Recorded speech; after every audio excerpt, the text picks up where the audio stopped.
Ya, pemirsa, Kejaksaan Negeri Oki menetapkan 4 orang tersangka dalam kasus korupsi dana anggaran Dinas Pemuda dan Olahraga Kabupaten Oki senilai 1,1 miliar rupiah.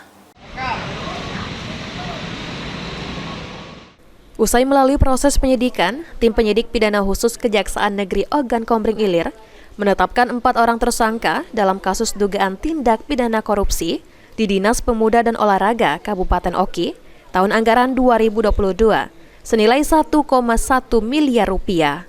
Kasipitsus Kejari Oki, Parit Purnomo, didampingi Kasih Intel Agung Setiawan, penetapan 4 orang tersangka berdasarkan barang bukti yang telah dikumpulkan dan telah memeriksa sebanyak 52 orang saksi.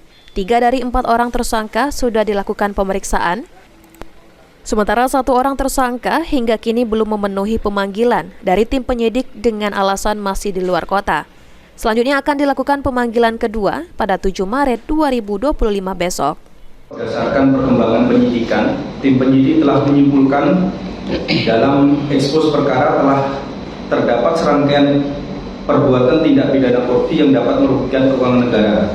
Dari adanya alat bukti yang cukup, yaitu berdasarkan keterangan 52 saksi, dan ditambah alat bukti surat berupa laporan hasil audit perhitungan kerugian negara BPKP Provinsi Sumatera Selatan dalam tindak pidana korupsi dalam pengelolaan anggaran belanja langsung dan belanja modal pada Dinas Kepemudaan dan Olahraga Kabupaten Ogan Komering Ilir tahun anggaran 2022 dengan hasil audit menyatakan terdapat kerugian negara sebesar 1.251.916 rupiah.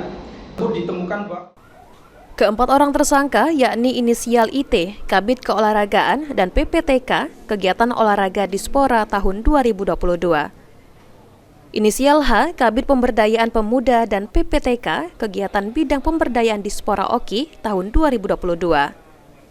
Tersangka ketiga yakni inisial M, merupakan Bendahara Pengeluaran Dispora Oki tahun 2022. Dan tersangka keempat yaitu inisial AS, Bendahara Pengeluaran Dispora tahun 2022. Dalam pengelolaan anggaran belanja langsung dan belanja modal, ditemukan adanya penyimpangan, di mana faktanya terdapat pengelolaan tidak tepat dan fiktif. Novan Wijaya, PAL TV.